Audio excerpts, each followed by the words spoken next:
Thank you very much.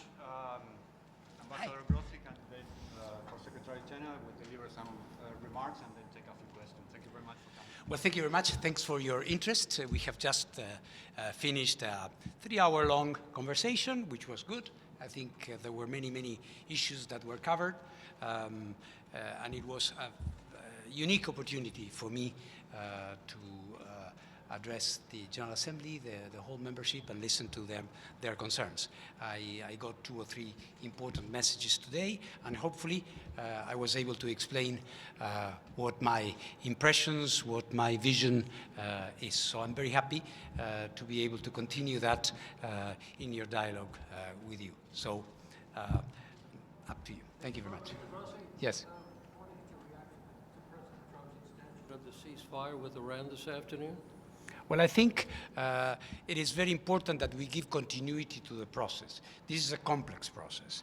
We have the nuclear aspect, which is, of course, extremely complex, and this is the one where I, as IAEA, have been engaging with. But there are, of course, other important issues related to the Hormuz passage, related to ballistic missiles, related to regional questions. So I think it's very important that an opportunity for peace is given. You said you would shift the liquidity crisis of the UN in a new direction if you were Secretary General. How exactly would you do that? Well, in terms of the liquidity crisis, this is not in the hands of the Secretary General. Of course, it's in the hands of member states to make it so that the UN emerges from this tight position it is right now. But I'm convinced that with a new chapter, I would say, opening itself in next January, there will be a renewed opportunity to have a conversation with our member states, in particular with the major contributing states, so that we can work together addressing the priorities that the UN has. And that includes, of course, the means to do our job. So I'm moderately optimistic, I would say, that in this new phase we will be opening, some of these problems will be addressed favorably. With everybody, of course. Yes. Stefano Vaccara, La Voce New York, Ital Press. Mr. Grossi, we heard you answering a lot of questions. I noticed that you had to keep a balance. Small countries were asking questions and watching out for you to be very assertive as a Secretary General. Yes.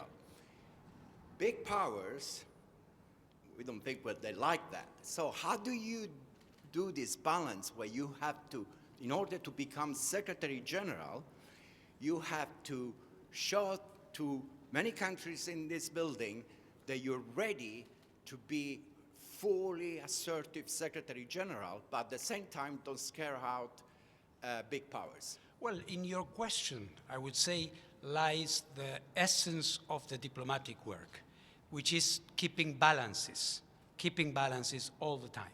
It is logical and right, I would say, that small countries or middle-sized countries, they see the UN as an institution that in some cases, for example, for small island developing countries and landlocked developing countries, it is almost existential in its support for them.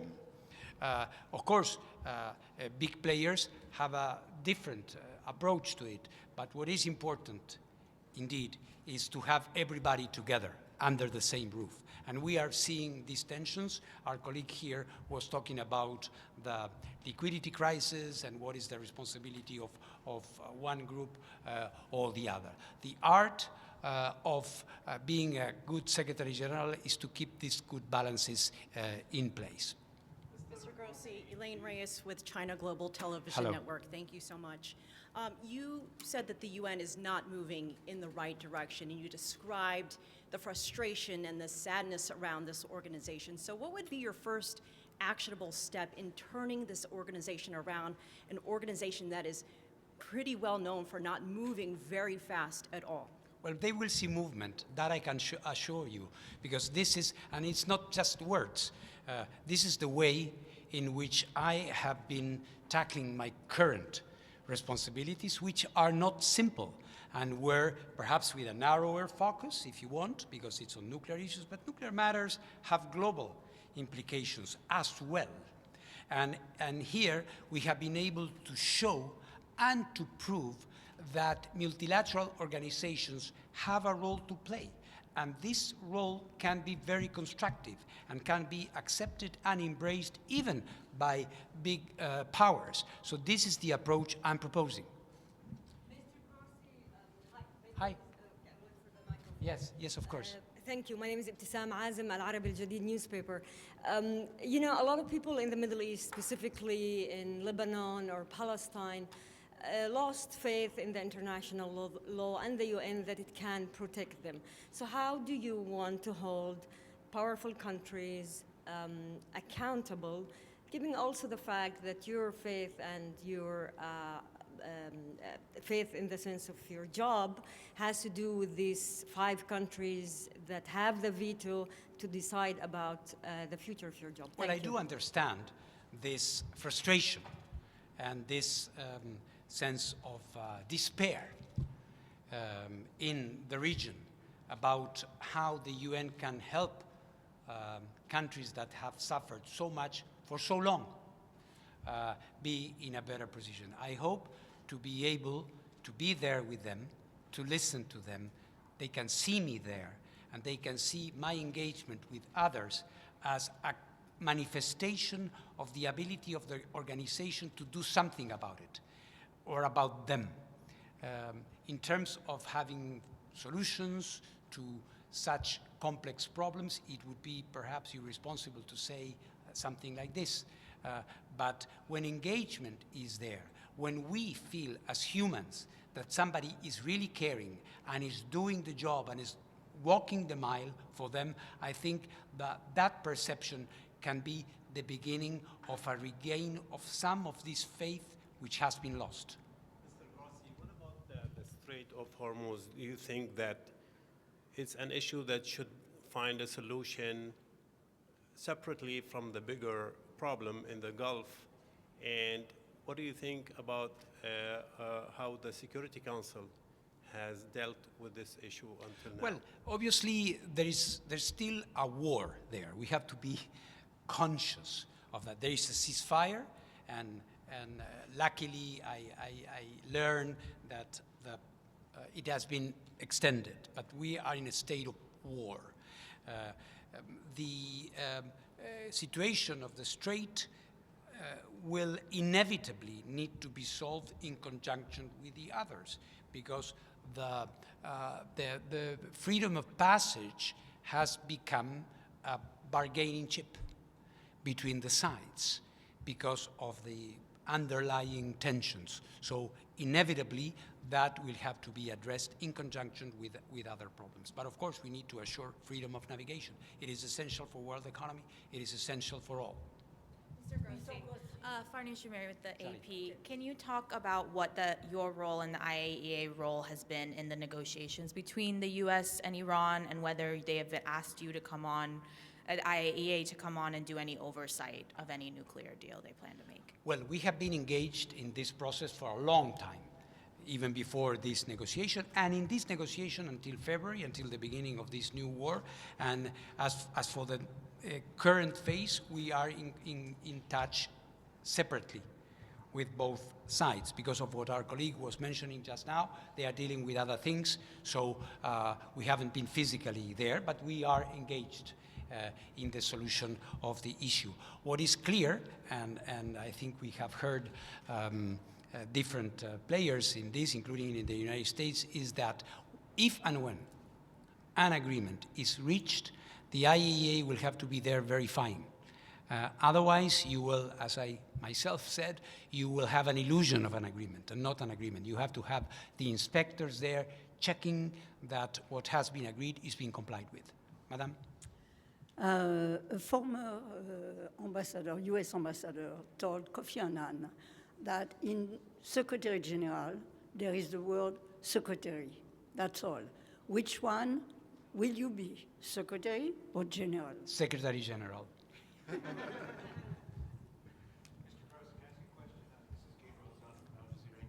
see you again. Good to see you again. Yeah. Let me just ask you, you mentioned in the remarks at one point that impartiality is key for you. Yes. I think you said that over about 2 or 3 different times. But as you well know, there are times that something is either legal or not legal, correct or incorrect.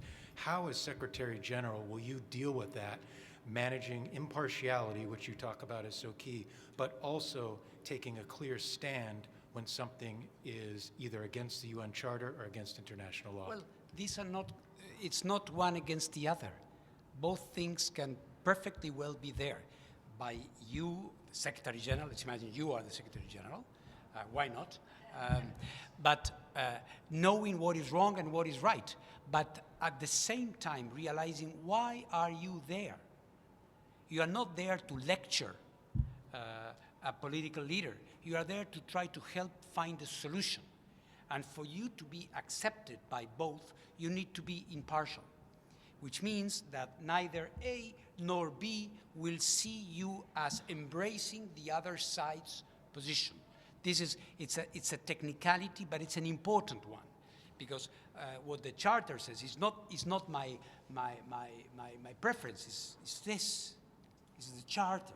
All right. So the Charter says that we have, in accordance with it, with Chapter 6, we have the mediation, we have the consultation, we have the arbitration, we have the mediation, we have all these instruments, and these instruments that you see in the Charter are tools, diplomatic tools that you have. And to exercise them well, both sides must say, okay, we accept the Secretary General, we listen to him, and we see what is he proposing.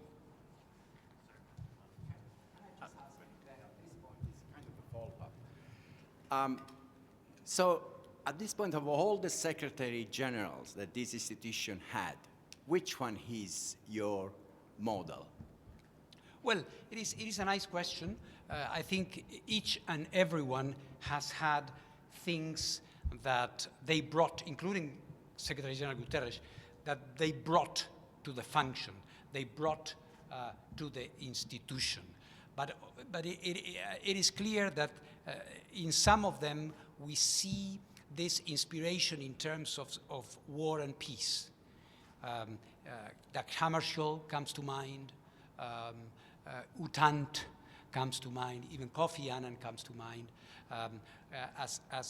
Of course, Ban Ki-moon brought the SDGs and other things. So each one had something, but I think these are moments, or the moments that we are living, the moments that we are going to be living, Javier Pérez de Cuéllar, of course, the Latin American, where we will have to have a Secretary General, neither a Secretary nor a General, a Secretary General that will combine these two things in a, hopefully, in a constructive way, to be an impartial broker.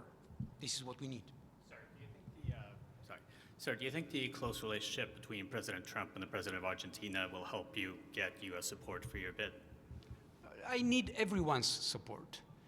You know, the way in which this process is built, we need the support of everyone. And if one were to say country B is very close to one country, well, that could elicit opposition from the others. No, I think a convincing candidate should be able to garner the support of everyone.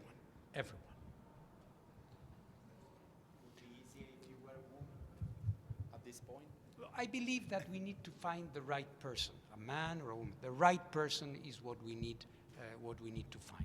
And I hope it's good enough being myself.